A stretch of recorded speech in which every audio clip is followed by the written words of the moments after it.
Well, guess what? I fooled all of you. Spencer, put that down. I'll trade you. I fooled all of you. I'll break down this whole studio. Yeah.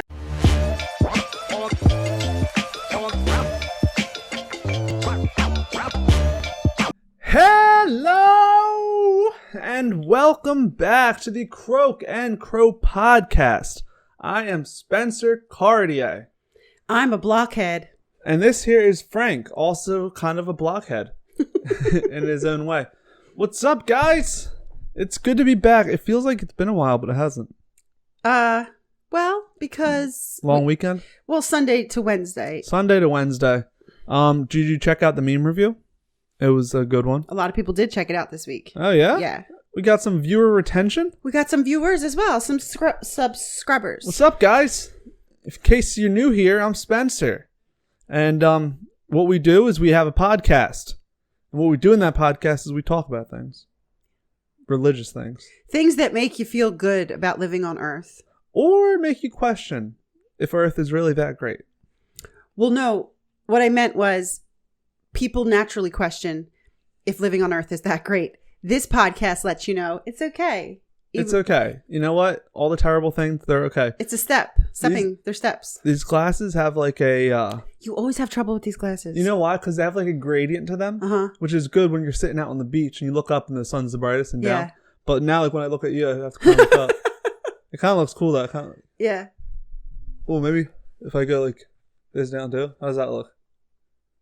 You look like you're about to chop something down. Is what it looks like. Yeah, I got my axe today. My axe of truth. How does that look?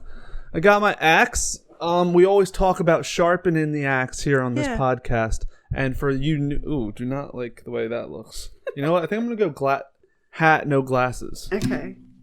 This is my new hat from Dubai. Thank you, turban stuff.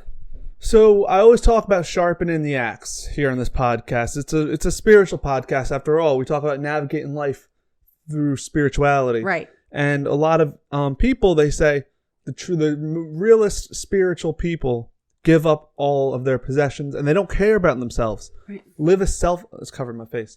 Live a selfless life, they say. Right. And they say, put everyone before yourself. And I'm here to tell you this. No! Put yourself first to help others. Okay. Now, what does that mean? If you're chopping down the trees in the forest and there's a lot of trees you want to chop down, mm-hmm. Your perfect life will be if you cut down as many trees as you could. That's your purpose in life. Okay. What do you do first? Do you say, I can't worry about me or my axe.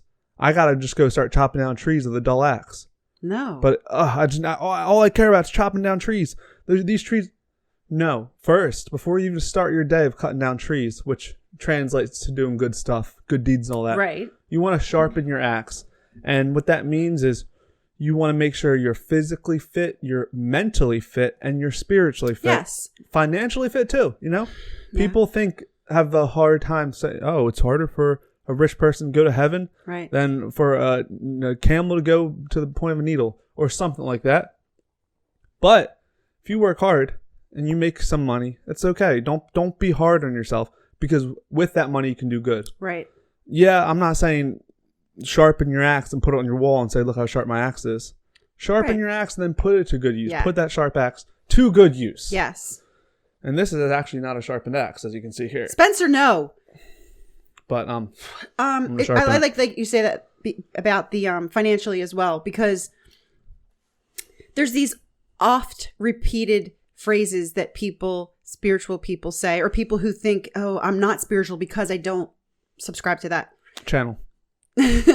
But it's like money is the root of all evil. Mm-hmm. The story of the widow's nickel, whatever that was. And so that's skewed thinking. That's not the purpose of those statements, to say give up and give up everything and follow me. Yeah.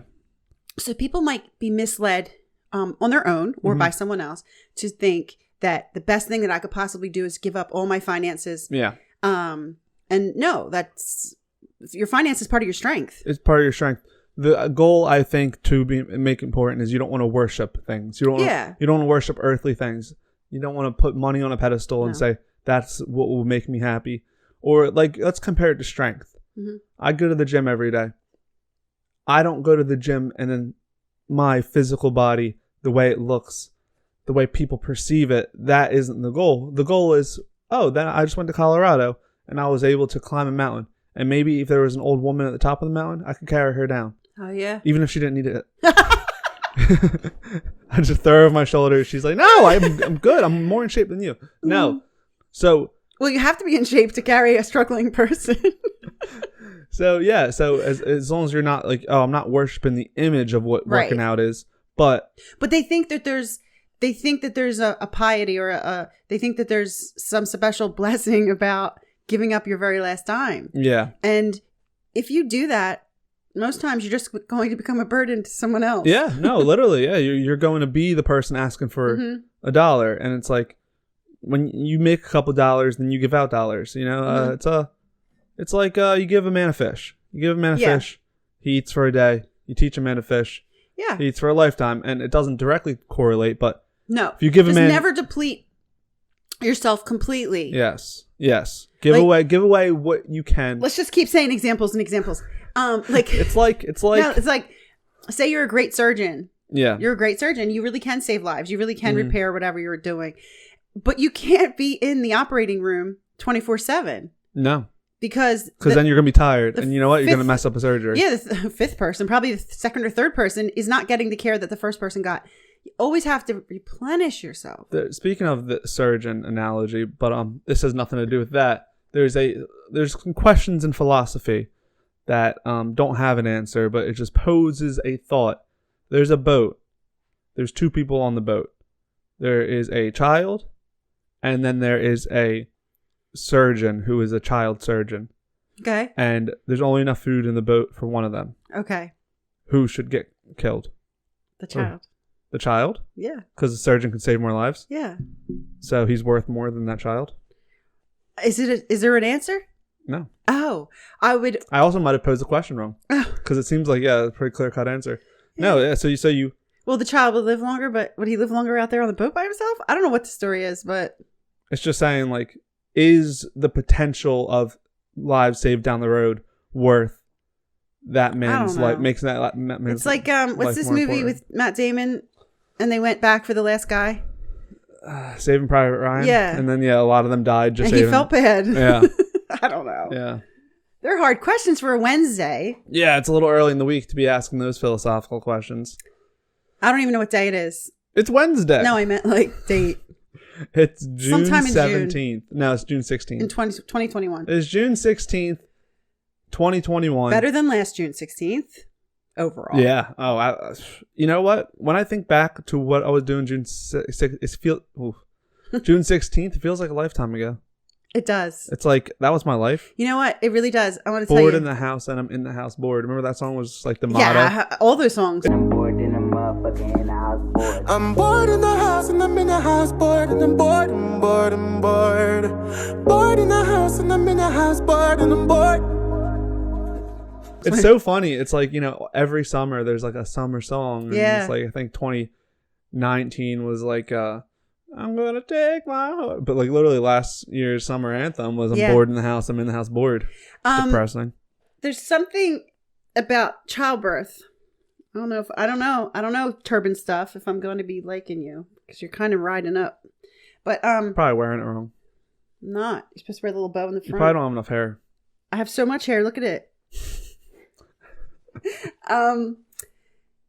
Childbirth, when you have it, it's horrifying. Don't let anybody tell you differently. But what happens is you forget the actual feeling of the actual pain, but you remember that it was a horrifying pain. And that's how I feel about quarantine. Because June, I think we might have been driving to Florida. Yeah. We drove a few times. Traveled to Florida 5 times during the pandemic. Yeah. I remember. Do as we say, not as we do. I remember being so scared, so stressed, so careful, so walking around like it was zombie land. I remember it, but I can't, like you said, it felt like a lifetime ago. Yeah. I can't really feel what it was like. No. But I remember I was terrorized. I keep thinking about like the first month, because even in June, I think it was like we were taking trips to Starbucks. I think I started. True. But I was still scared. I think I started going on walks and stuff. But that first month of like March to April, where it was a month of not leaving the house. Yeah. That's the same way. It's like I can't even remember being in the house for a month, but I know I was. Right. Weird. That's weird. And where we live, it was colder and darker at that time. So like, yeah, we got to June, days were warmer. We could go into the backyard. There was more sunshine. But if you're talking second week of March, it was cold and dark. It was cold and dark. And we were locked in. With no information. But guess what? It's all over. It's over. You know, it's over. Forget that. Forget it. Forget it. The vaccine's just getting rolled out like it's like something crazy. Forget it. Get away from me, COVID. Yeah, next week is the official start of summer, I think. 20-something. June 21st. Mm-hmm. That's 5 days from now. I think that will be Friday. Nope. Saturday. Thank God it's Sunday? June 21st. So it's the start of the first summer in... It's the start of something big. No, something new. Yeah, so, I mean, get out there. Just live it up. You know? It's times like these, you know, like they say, you can't appreciate the sun without the snow or something. Can't appreciate Of course. It's now I think we've all realized that we may have taken some things for granted. But you know what like I did partying. Here? You know what I did here? I always have a soft spot in my heart for prisoners and the life of a prisoner. And I did read something that said, you know, we were all locked up for months, right? So like we were locked up from 4 to 11 months or something like that. And we have to be reintroduced to what it's like out there. And how will it be when we come out? And we forgot how to act. And they said like no one ever cares about prisoners who are literally locked up. And then they open the thing and they go ahead. Yeah. And they're like, I don't even know how much the bus fare is. Like, and we had our phones and we had family. Each other. Yeah. Imagine. So prison reform, support your candidates who support it. Support your candidates. All of them. Well, no. Support everyone. No, if you supported if there was a candidate for prison reform and one for not. If you think of it as a numbers game, and if you're supporting everyone, you're supporting the candidates who support prison reform, and you're also supporting the prisoners. So that would beat out your support for the people who doesn't like prison reform. Wednesday. It's Wednesday, guys, which means it's One Word Wednesday. Wow. And on One Word Wednesday, we just say a word and we talk about it. Yeah. Similar to what we do on Fill in the Blank Friday. Kind of similar to what we do on Walk Through Thursday. No, Friday doesn't have to be one word. It can be a concept. It always is. And tomorrow is Walk Through Thursday, and we do have a viewer request for tomorrow. Viewer, if you're out there and you requested something, good on you. Thank you for See which viewer gets chosen, but it will be a long list. It will be a viewer. And the viewer contacted us through Instagram just to let people know who have challenges with YouTube of how to comment or so forth, depending on what kind of display device you're using. Go to Instagram, Croak and Crow, and DM over there. And that's how this person did it, and that's how we'll be able to do it tomorrow. Or slide into my personal DMs at Spencer Cartier. While you're there, like my photos, comment on them, share them with more people. Okay. Our Croak and Crow Instagram channel has officially surpassed my private channel, private Instagram. And I'm still waiting for the Colorado pictures to come up on the Croak and Crow Instagram. Do you want them right now? Yeah. Post it live. All right. You know what? Watch this. I'm so good at what I do. By the time this video is up, this is the most recent picture on the Croak and Crow Instagram. It's me in Colorado. That was a fun time. Felt like a lifetime ago, but it was only last week. Anyhow, what is today's one word? Minecraft. The other reason I have my axe. You thought I didn't know the topic today. Well, guess what? I fooled all of you. Spencer, put that down. I'll trade you. I fooled all of you. I'll break down this whole studio. Yeah, I'll trade you. Just like in Minecraft. All right. Listen, I'll trade you this if you get rid of the axe. Okay. No, I meant just... Just take... Oh my God. All right. Spencer, I meant for you to put it on your side. Yeah. We got some Minecraft hangers. Oh, it's like a keychain? I don't know. Series 3. Minecraft. All right. You have to be over 3 years old, so that's fine. And it says keep the wrapping, I guess, so that a 3-year-old, they never ever want a 3-year-old to get it. Are you going to tell them what Minecraft is while we open these? Look for random inserted figures. I don't know. Minecraft is a video game that has been a part of our life now for, 10 years? It's been around forever, it feels like. Maybe? Yeah, it seems like more than 10 years. Maybe 15 years? That sounds a little too long. Well, we could look at it here. I did print it out. Even though I know it, I don't know it. I got a villager. That's probably the worst one you can get. Mine? Really? Come on. It was on clearance. I'm trying to find out when Minecraft started. It doesn't matter. Minecraft started, it was first made public in May 2009. Okay. So that was less than 15 years. 12 years? 19, 20, 21. 12 years, yeah. That sounds about right. I wasn't crazy to say 15 because made public means that it was started before that. Yeah. Okay, guys. I got the villager. Oh, shoot. Did I get the same exact guy? I think I got the same exact guy. Does he look like he's Oh, no. You got... that's it. That's all you got. Oh, that's what you... Yeah, you got a crafting I thought you had to table. make it. No, you got a craft... Well, mine I had to put my head on, but you just got the crafting table. We probably got the 2 worst ones. It was on clearance. But they don't know what's inside. Yeah, you're right. Okay, so 2 lucky viewers can have those. Minecraft is something you had to have heard. Do you think the younger kids know? Yeah, the younger kids do know it. The young kids grew up on it. No, I meant young. That's what I'm saying. It's a friendly for all ages. True. These young kids, that's what they. You know how you started playing. I don't know what, like stickball or something? Kick the can. They started playing Minecraft. Listen, we used to follow Jesus around. Listen to him talk. No, I think it was Nickelodeon or something voted it problem with having too many papers is you can't pull what you want to pull. It got lots of awards. Comment down below if you want us to go green and stop printing out so many papers. Just get 2 tablets. These go in my compost heap. So go ahead and tell them then. So Minecraft is a block game where it's open world and it's okay. It's like the simplest game in the world, but I feel like it's hard to explain with words. So it's called a sandbox. Yeah, it's a sandbox game and you're just a person and you can break, it's like all boxes and you can break them. Okay. And you can build. Right. So you can make a shovel and get 2 pieces of dirt, and then you can use those 2 pieces of dirt and build them on top of each other. And so the possibilities are endless. You can it's an endless world, as it says in here. You can build a house. You can make a farm. You can dig a hole, mine. That's why it's called mining. Okay. You make a pickaxe. That's why they had the axe. And you mine rocks. And diamond and the stuff. Game world is virtually infinite. It's virtually infinite. It's because it's so easy to generate because it's the block-like structures.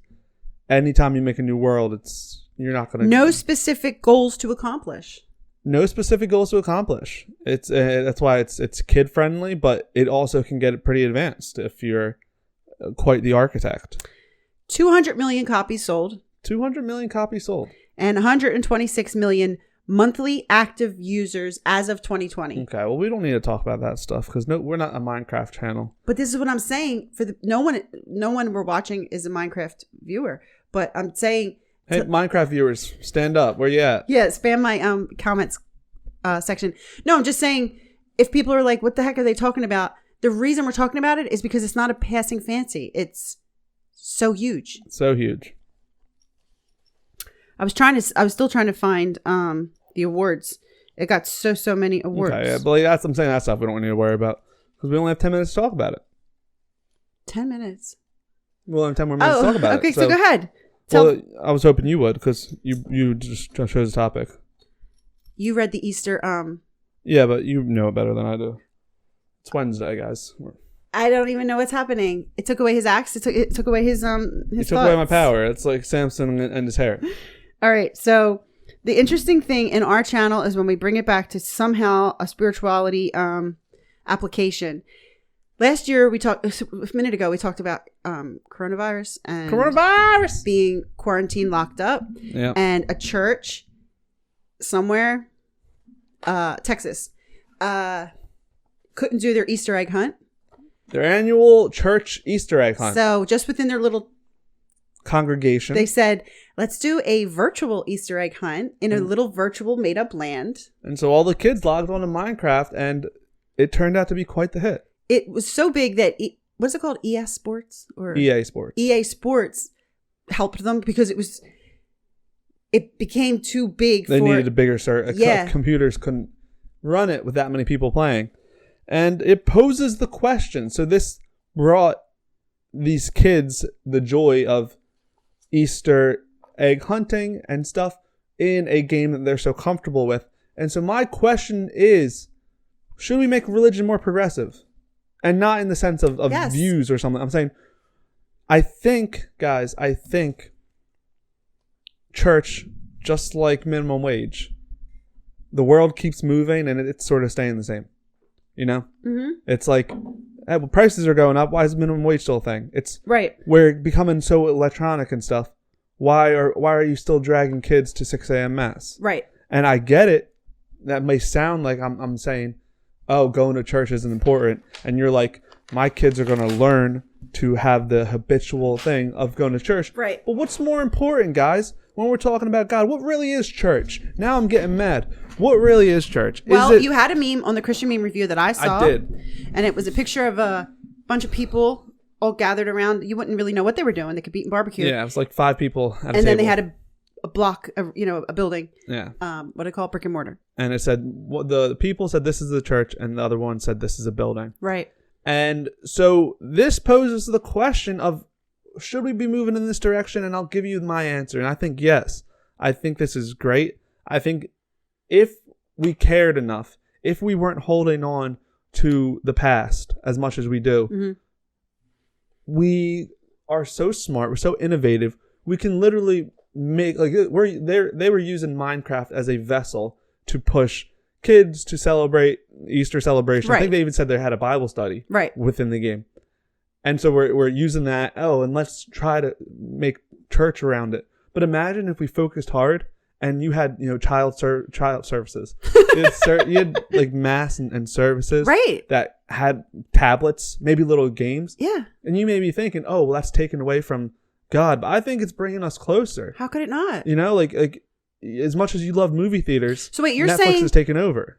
Are you saying go to the church and then use tablets, or you're saying we're all in our houses? I'm saying both. And we all meet at the Minecraft church. Like we all meet there and talk, like, you know what I'm saying? You're saying both. I'm saying both. I'm saying I don't really have an answer of. Okay, but you're just like, let's explore it. Yeah, let's dive into the technology side. From the 1500s. Let's get kids engaged into religion, and it may seem a little manipulative to. No, it's not manipulative. During the comedy podcast of last Friday, I said that I think you keep religion and spirituality and faith alive when you have fun with it and there's jokes about it and memes about it. And same thing, if a child, and I'm not even talking little, everybody, if people are living in this kind of world, these kind of apps and things, but the one thing that's always missing from it is spirituality. Like you're diminishing it. Yeah, it's like on a Sunday morning you have the choice of being on your tablet or getting out of bed and going to your church with your parents, and you choose the one, you're leaving spirituality behind. Right. But what if it's like, no, you know what? You're going to play Jesus's sandbox today. And it's like, oh, can I? And it's like, yeah, you can. Well, people really have to. It's like my $1 million idea. Remember the VR of the Bible stories where you're walking through? Oh, yeah. I'm not saying it's going to take the place of reading the Bible. Nothing will. But in addition, yes, compared to not, yes, like there's the top tier, and that's you sit down and have a Bible study. But why is it that when I skip out on that, then it's like, okay, I'm going to go play Rocket League. Right. Why can't I play Jesus League? That's true. Can I get an amen on Jesus League? We have to go in that direction because There are medical video games now. Yeah. Where they show that children who kill the cancer cells, they physically improve. Oh. And the other day I saw that there is ADD video games now specific that by doing it, better than a fidget spinner, it really helps. Yeah, no, I think people are so focused on the fact that technology brings you out of the real world. Yeah. And it's old fashioned. It's old fashioned, and it's one of these things where it's like adapt or fall behind. Yeah. And it's like you can either fight technology so much, just like I'm sure people fought mass going from Latin to English. Yeah. Or you can be on the front end of it and say, okay, we're going into a technological world. Right. Let's do it the right way. And I think, honestly, COVID was good in the sense for churches and stuff to introduce so many people to Zoom services. Yes. Like, yeah, I'm sure there's people that now leaving COVID are still going to watch church through Zoom video. Right. Which is great. If it means that you weren't going to go to, you didn't have time, you're at home with the toddlers and you're not going to dress them up for church. Right. Now you have church in your home. No, it's really true. Bruh. And nothing bad happened. Like, when hemlines were rising, glimpse of ankle, they thought the world would end. And, you have nuns who have the skirt higher than their knee. The world is okay. Same thing, like, to be so afraid. No, what would happen if they didn't show up to the pews and the doors of the church? What would happen if you gave them too much screen time? Yeah, and also like nothing. Like with little kids, like I think technology. Like let's talk about Minecraft a little bit. It's a sandbox game of creation. All you do is create. There's even a creative mode where you can fly around and build. And it's like I feel like so long. It's like you teach your kids these prayers and these Bible verses, and they're not comprehending. Like they can understand what God is, but we can. How do you explain God with your two hands? And it's like, oh well, He created. No, everything. It's really interesting. And then you have Minecraft, and you can literally say, you can show the story of creation through the sandbox game, unlike you could ever describe. Right. Like, it's like, and they're like, oh wait, like Minecraft, He created things. No, it's and true. He created people, and it's like, there's kids. I wish get involved. I wish I had more time to have read it. They even have like a hell in it. Yeah. Yeah. Yeah. And so I feel that there could be lots of parallels. Talk about how we make parallels. Absolutely. You can talk about mine because, like I said, it's a creation game. There's like you're the creator, or you can live in the world. But a lot of parallels, and I think why are we still trying to trying to explain these crazy ideas, not crazy ideas, these advanced ideas of life outside of Earth, right, to kids under the age of 9, right? When what we do know they understand is these simple concepts, visual learners. Yes, like I said, I had too many papers. That's the problem. Don't ever make too many papers, then you can't read any of them. But there was something done, I think, in England where they, because of Minecraft, they replicated the museum or whatever in a Minecraft kind of way. And the amount of children who would have never been able to have seen this museum or gone through the museum, they were able to do it.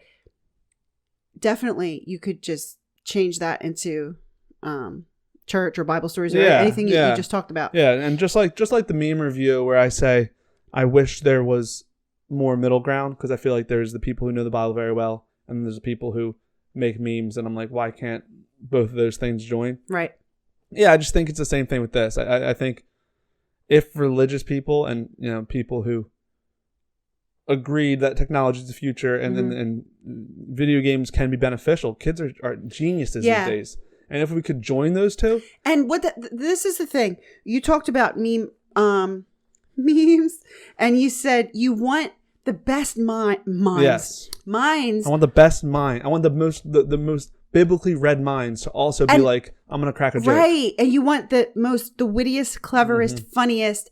That's really funny. Music, right? For spiritual music, for memes. And also with video games, to be afraid of video games, like, oh, that's bad. We don't know who they're playing with. There's somewhere within all these papers, a man made, there's it's like a Minecraft section or something, but it's for like autistic children. You can't bully. You can't. Yeah. It's a wonderful, wonderful, safe place. But you just need more. You need the more best of these hands in. Yeah. You know, it's supply and demand, and we need to amp up the demand for for religious video games and just technology to be there. And it's like, this is what we want. We want to move toward. Let's get better cameras in the churches for the online streaming. Let's get more money going towards development of games that, you might not want them playing Call of Duty at the age of 7. Great. Let's put enough demand on alternatives to get them biblically read. Like I said, a game of just Bible stories. Right. And then that interest will spark going back, and then makes the Bible story that much more interesting when you do sit down and have your family Bible study or whatever you guys do. Whew. That's it. Thank you for coming to our TED Talk on why video games should be more religious. Just know that planting seeds. The guy who started Minecraft was actually an atheist. Nothing wrong with them, and he's a Mensa member, genius, But God works in wonderful ways, and this has branched out and touched so many people, and is now, you know. Do you guys want to hear something crazy? There's a long video. I don't know if you're willing to watch it, but Minecraft, although it's so simple, the sandbox idea of like the few things you have, and there's like something called redstone. It's like it allows an electric current, but it's all very rudimentary. This guy made a computer in Minecraft. No. Yeah. And the video is right here. I'll link it in the description, but it just goes to show the power, like when you have this sandbox style game, the power of other people. Like, nobody else, the creator of Minecraft probably said that wasn't possible, but it was someone with a will and determination to push the limits. And that's what I'm asking out of you on this walkthrough Wednesday. It's not a walkthrough Wednesday. It's a one-word Wednesday. Push the limits, use what you got, and create more. And we'll see you tomorrow at on Walkthrough Thursday. Yeah, but that's it. Peace, love, and prosperity. Where is my axe? No, it's too heavy. Where is my axe? Oh, huzzah! This is dangerous. I don't want to be part of that at all. Oh, God.